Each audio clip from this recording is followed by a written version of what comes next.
Established in 2015, the Mariwala Health Initiative is a grant-making, capacity-building and advocacy organization for mental health initiatives, supporting research and encouraging innovative interventions rooted in local communities. The MHI has a particular focus on making mental health accessible to marginalized people and communities. The organization thus looks to serve LGBTQIA communities, caste marginalized communities, Adivasi people, people with disabilities, and communities in remote geographies. The MHI has a rights-based approach to mental health, particularly its intersections with caste, gender, religion, region, ability, and sexuality-based oppressions. Director of Mariwala Health Initiative, Raj Mariwala, says mental health is inextricable from a range of development issues: homelessness, poverty, climate, food security, gender, all of which have clear mental health consequences. The MHI therefore works to emphasize the connections between labor rights, housing rights, the climate crisis, engaging with individuals and organizations working on how environmental precarity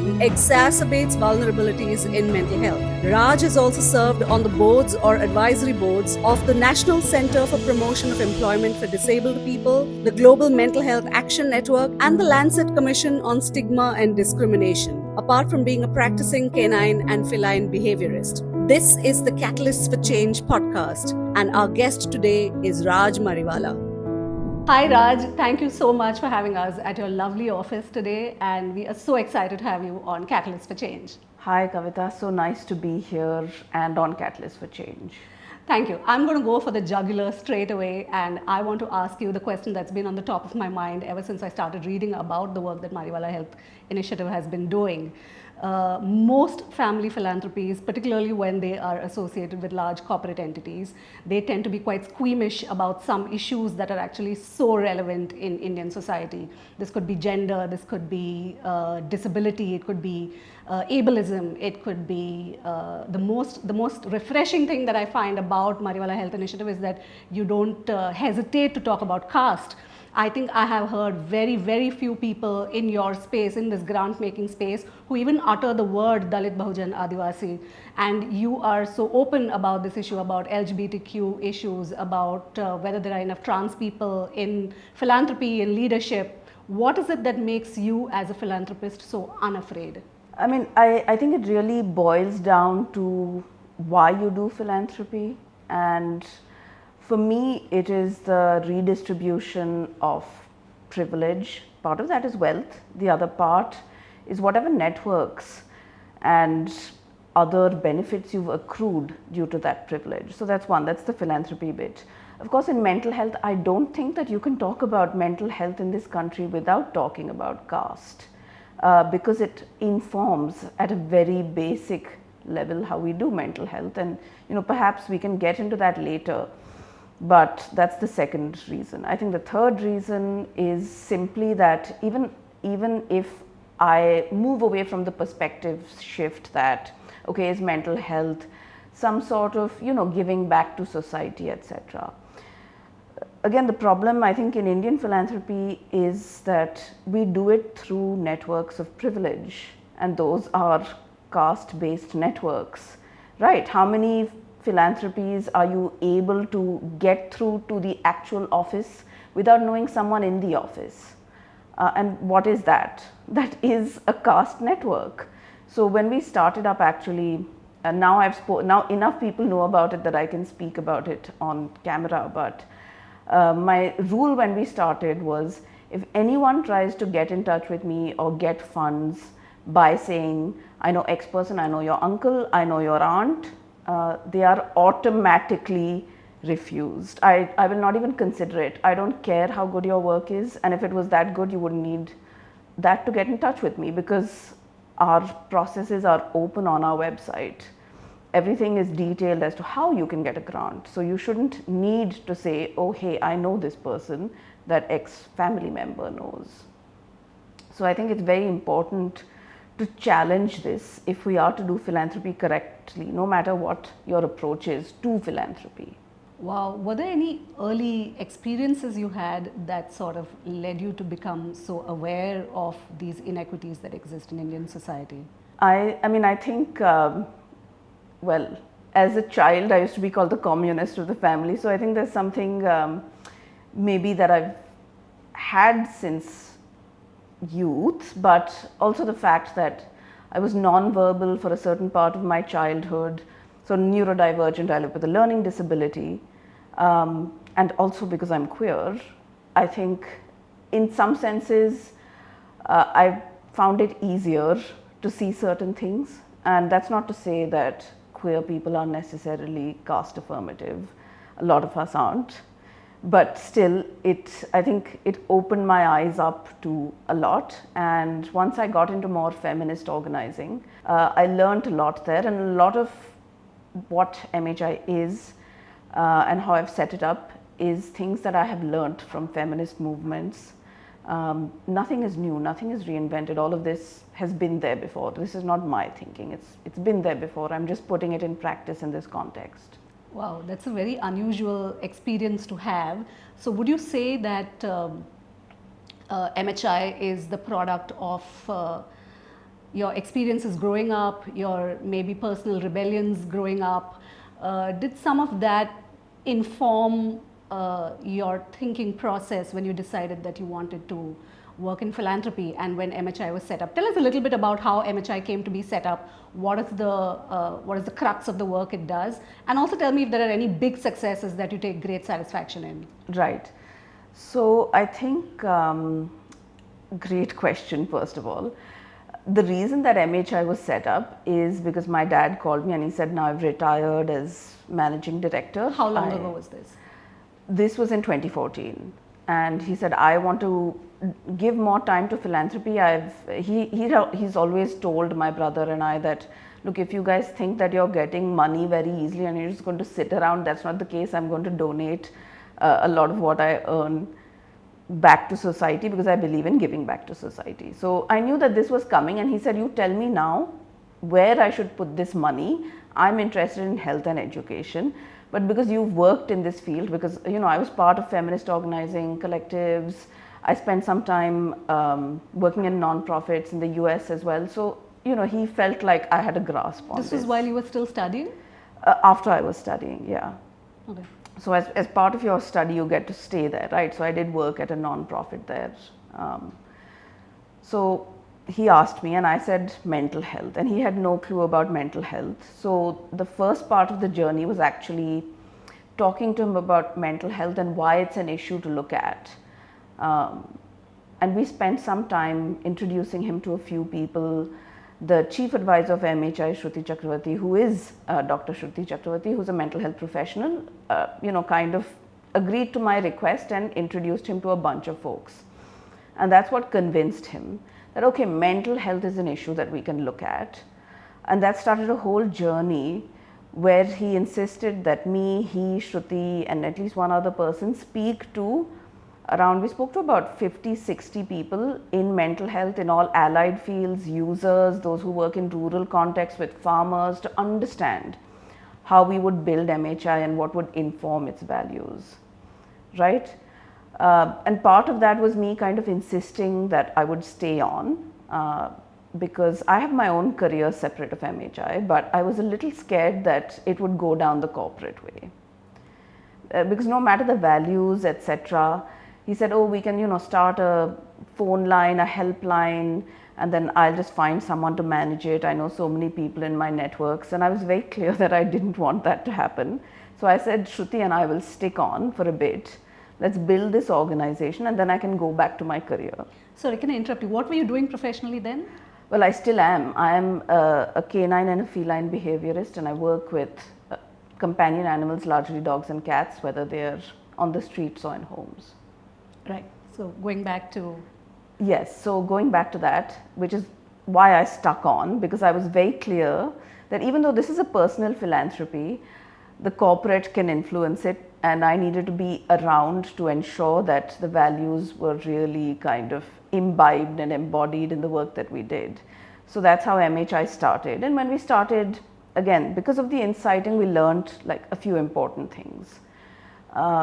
Yes, there's a real lack of services, but along with a lack of services, the major problem is even in the services that exist, there are big you can say quality issues as an all-encompassing word. Maybe they are not appropriate, maybe they are not right for that particular population, and obviously quality as in quality sense, right?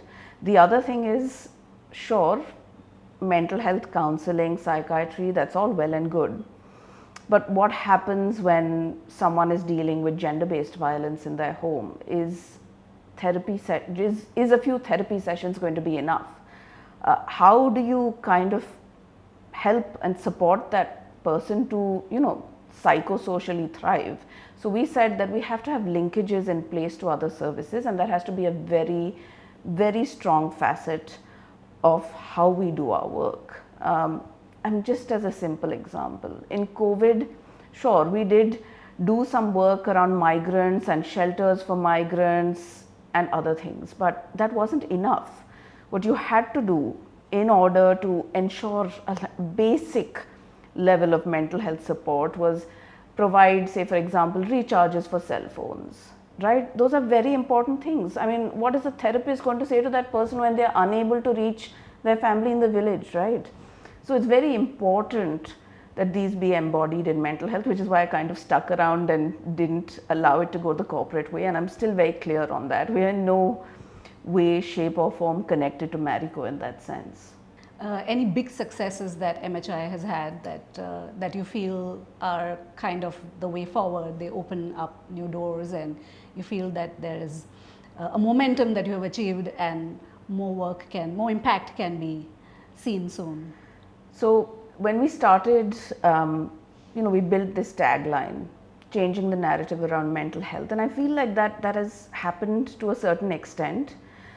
And just again, in terms of history, I wanted to call this the Mental Health Initiative, and each and every mental health professional told me, you cannot call it the Mental Health Initiative because mental health is a very dark and negative word, right? And today we are at a point where it doesn't carry those connotations. Now, I really do believe that it was Deepika Padukone who actually made that shift happen, right?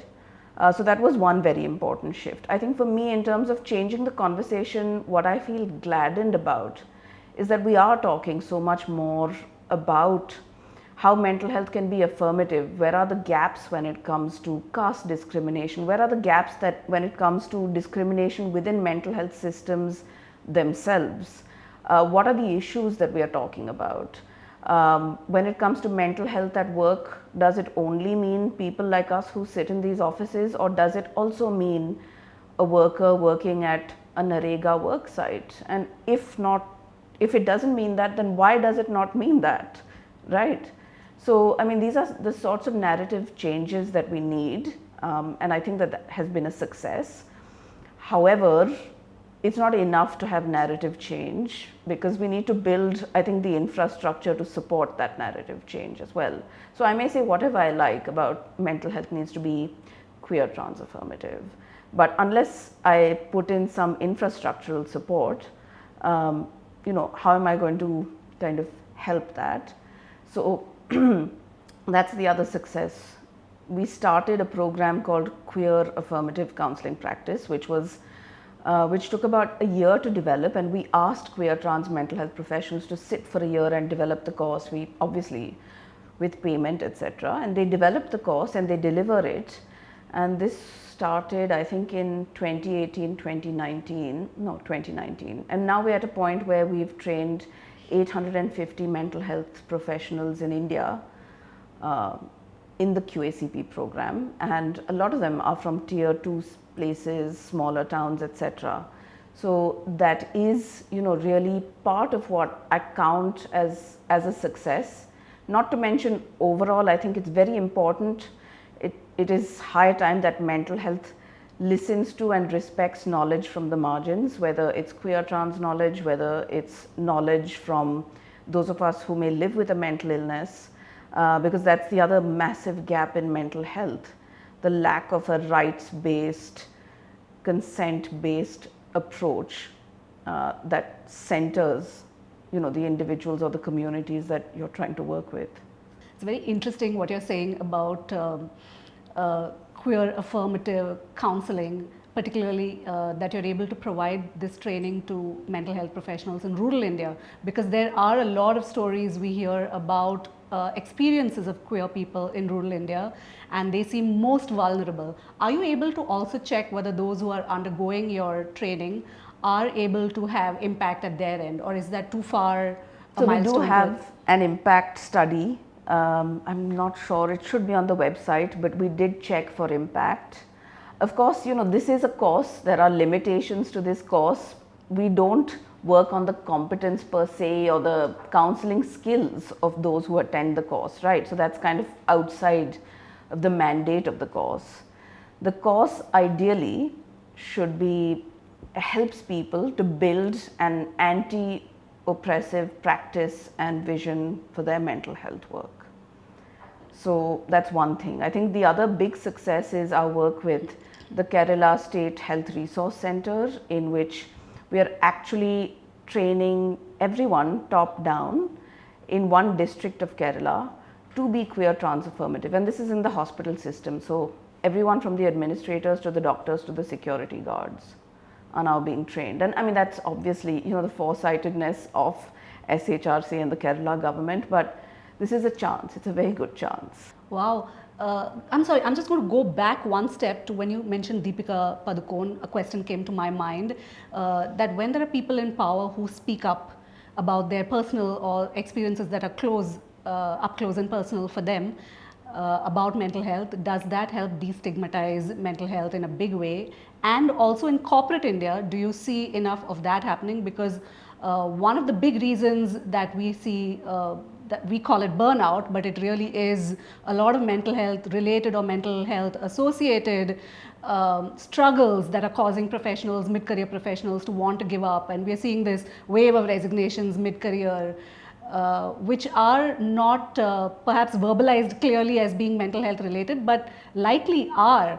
And one wonders whether there are no leaders within those organizations who are able to spot and identify people, staffers, colleagues who need support, and also who are able to speak about their own experiences openly, and who therefore thus destigmatize the conversations around mental health the way Deepika was able to. Do you think that that's one gap that corporate India needs to be a little more willing for its big leaders to really speak up a little? So, interesting question. And again, I'll go back to when we started MHI and we said, oh yes, awareness, stigma, what should we do? And we decided that we would not be doing any standalone awareness. And the simple reason for that is, I may spread awareness. What next? Okay, great, you realize that you should actually be talking to someone about the issues that you're facing. But next step, wow, there's no one to talk to, right? So in that sense, it's a little, we found it a bit unethical to just say, oh, we'll go out and do this whole campaign or whatever it is. And we said, we're going to do this very differently. So that's one. And yes, destigmatization is important. I do believe that Deepika, opened it up when she spoke. But I think alongside people in power speaking, I think we have a duty to also foreground others who don't have the same power as us. Yes, if you live with a mental illness or you're queer or trans and in a position of privilege, you do face discrimination because it's structural, it's built like that. The difference is, of course, the type of recourse I have to deal with all of these things is very, very different. I'm in that 0.0000001% who has that recourse, right? So it's very important, I think, to keep that in mind. I think it has its own space, powerful people speaking about it. And similarly, so in corporate India, I do believe that it would be great if more corporate leaders spoke up. And especially if they led from the front. I mean, I make it a point again when I'm interacting with my team to articulate things in a certain way, that I have XYZ issue, I will need to know this detail like this as part of a reasonable accommodation for my own mental illness. And I mean, that does a few things, right? Hopefully, it does help someone, even in an organization like MHI, to make that demand, because one should never forget in terms of all of these structural forces, whether it's caste, whether it's ableism, whether it is compulsory cis heterosexuality. I think to raise your hand and to say that you're different is a risk, because visibility without protection is a dangerous thing, right? So I do believe that, you know, corporate leaders could and should model this, and it is a good idea for them to start speaking up. Part of that, yes, sure, do your EAPs, do everything else, but I would also urge them to look at their systems in a structural fashion and see what is causing distress. Is it causing distress that you don't have flexible work hours? I mean, the fix is right there then, not a therapist, right? So we need to do both things, and corporate India needs to do both things. Tell me about funding for mental health. As you said, I think in the past few years, it's no longer an issue that we don't want to talk about. It's also no longer an issue that grant makers no longer want to consider. It is much more out in the open than it ever was. In spite of that, there seems to be a very wide gap between demand and supply. I think the WHO said that there's that anxiety and depression related losses to the economy are almost $1 trillion. And in 2024, there was another report, a private report, that said that there's $74 billion or $74 million, sorry, was it, that was given through private donations for mental health grants, but that was only 1% of all health related grants that were made by those private entities. So is there a funding problem that you find yourself faced with a lot, or is it the other side of the spectrum that's much more frustrating, which is to change mindsets and to get people to say, okay, we can consider working on an issue like mental health? Which is more frustrating for you? I mean, I think it's all of the above that you articulated, but again, if I'm to engage with this, and I do, because that was part of our mandate when we started out, which was to encourage more domestic funding in mental health, right? And I found it actually quite hard personally. Of course, that does reflect experiences worldwide. Mental health is a fraction of the funding everywhere, be it in government budgets, be it in philanthropy, right? And I think part of it is the attitude problem. Oh, mental health, we don't know it, we don't understand it, we don't understand it. COVID changed that a little bit, but I think it is applying again these very traditional frameworks, right? How do we look at impact? How do we look at scale? I mean, obviously, the numbers are going to be very different on a BP camp versus, you know, funding mental health services, but that's part of where the issue is. I think the other part of the issue is, you know, exactly some of the articulations that you're using, a very neoliberal philanthro-capitalist approach that has kind of taken over philanthropy, and Indian philanthropy in that sense does tend to be largely a cut and paste of more Western philanthropies, right? And exactly this number game bit. And so one of my favorite areas that I work in, which is climate justice and mental health, I found, you know, the more papers you read, they're all these economic calculations, etc. But the things that they don't have estimates for is, and they classify it as such, the loss of biodiversity and the impact on overall human health is a non-market impact, right? So, I mean, I see you doing what you're doing. So I mean, there is ableism in philanthropy that we need to talk about. Is it just that everyone is a cog in the economy and that's why we need to take a look at it? And, you know, for that matter, not mental illness, but persons with disabilities as a whole are the largest minority in the world. And while strides have been made, again, how much of philanthropy even looks at disability? And that's a question to answer. Yes, health funding. How much of it is disability funding, right? And experts, medical experts, cost money, but you can show the impact.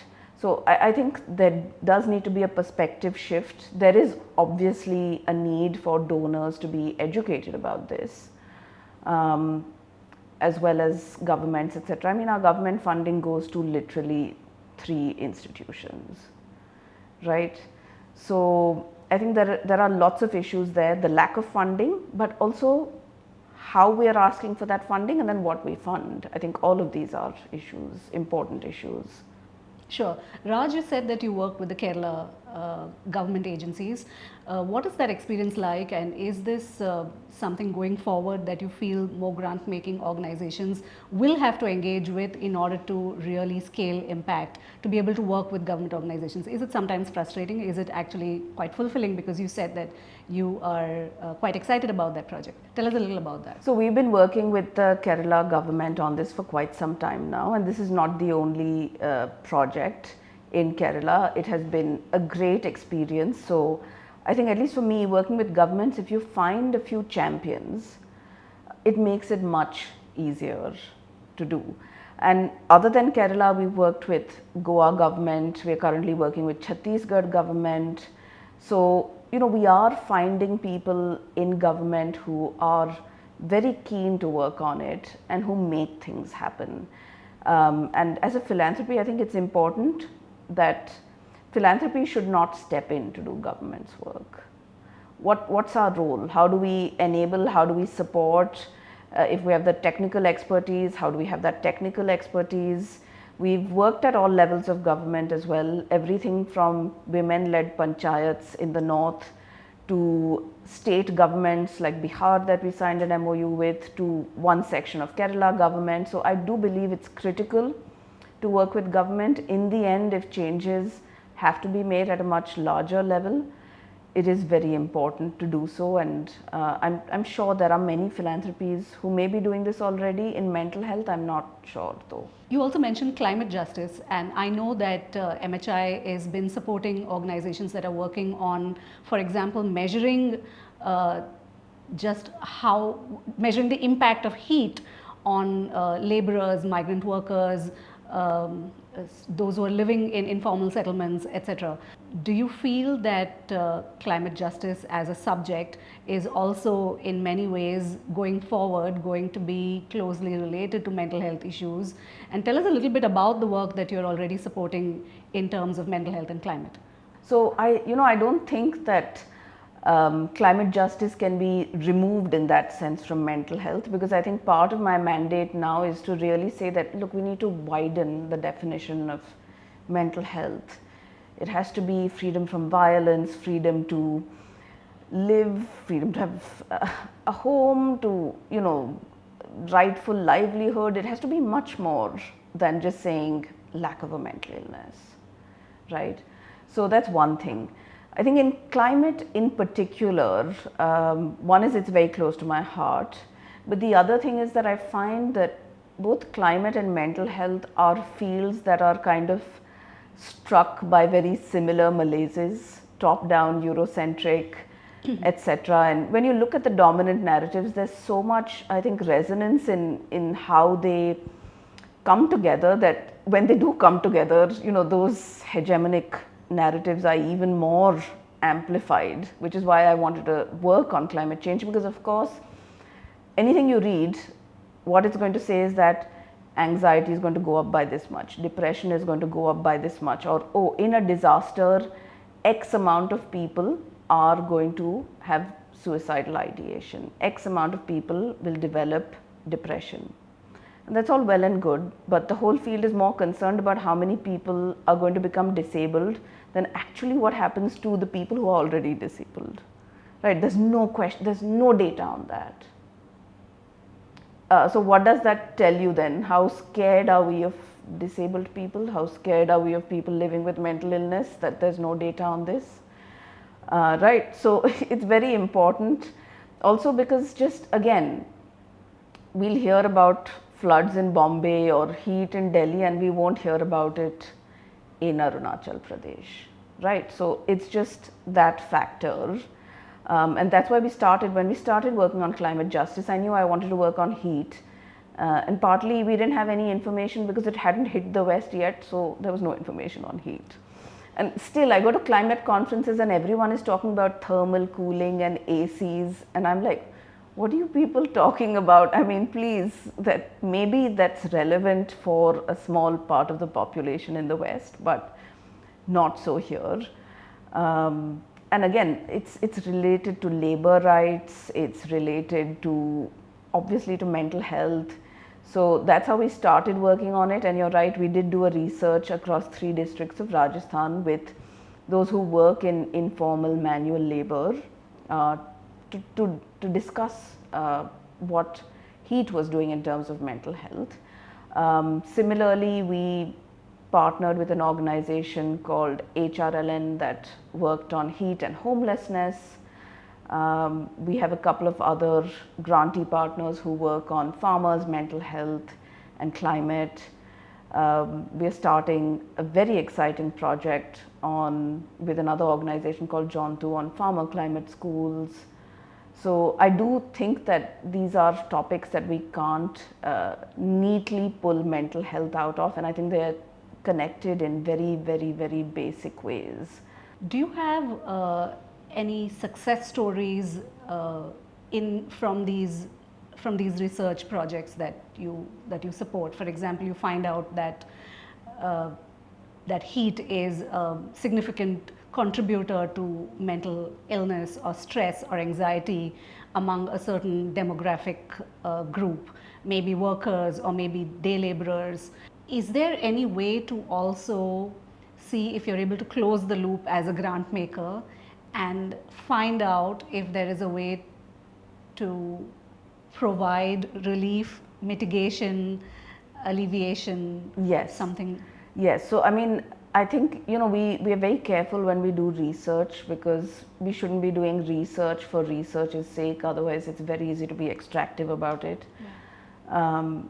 And so in this case, we said we are going to be putting out in easily understandable language different information materials to construction sites, to Narega sites, on how and when you should do things when it's a hot day. Very simple things. These are not mental health solutions, but they are, I think, very important ways in which to support the mental health and physical health of the people who are working on the sites.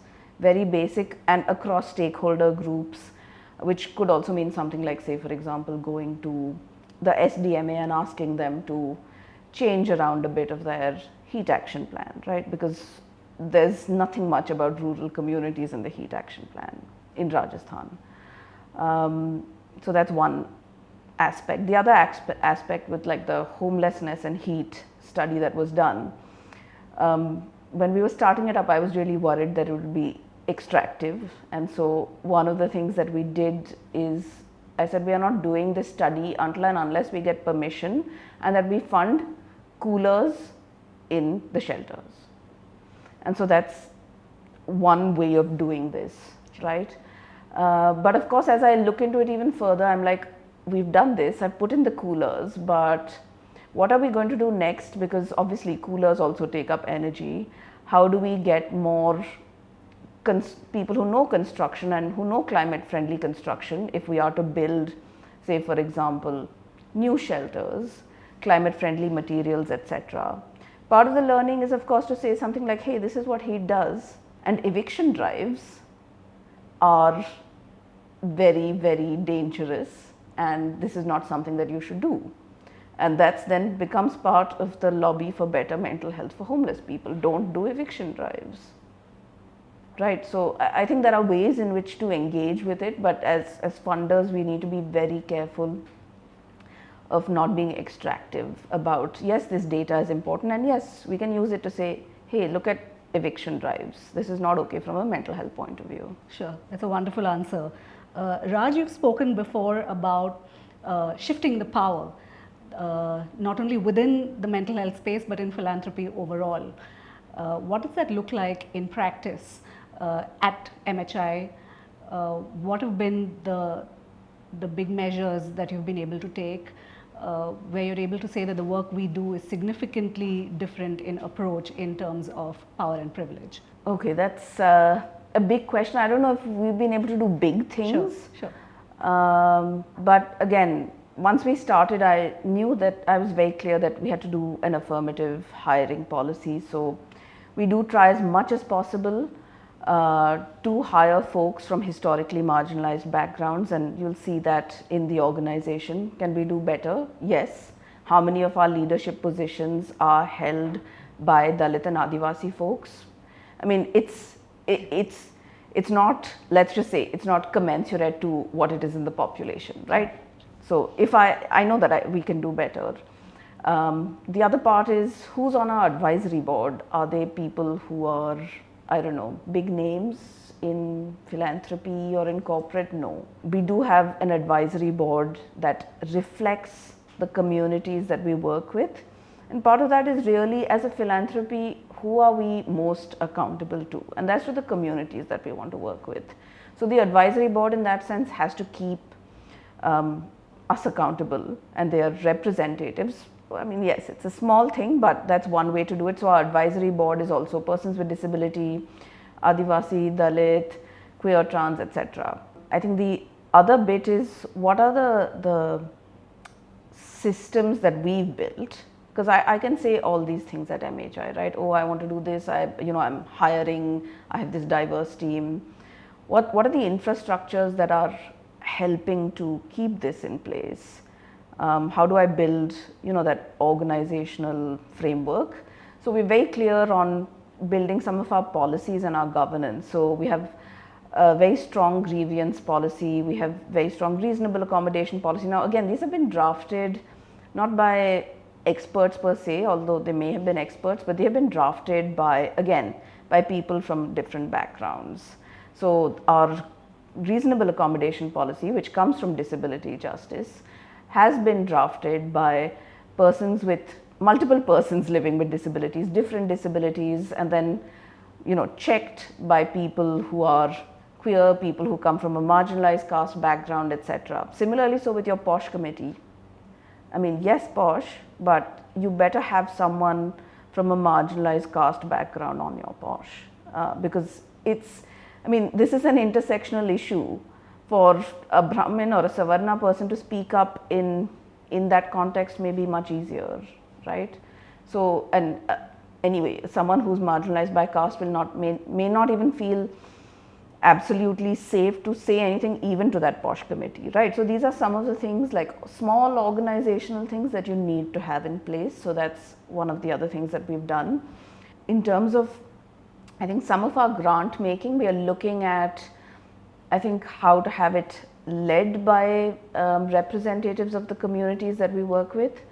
And so when we started working on Adivasi indigenous mental health, we had a consultation that one of our advisory board members, who is Adivasi, very kindly helped us to set up a 2.5-day consultation where people from all over the country came, Adivasi indigenous folks, discussed a definition of what mental health looks like in all of their communities, went back.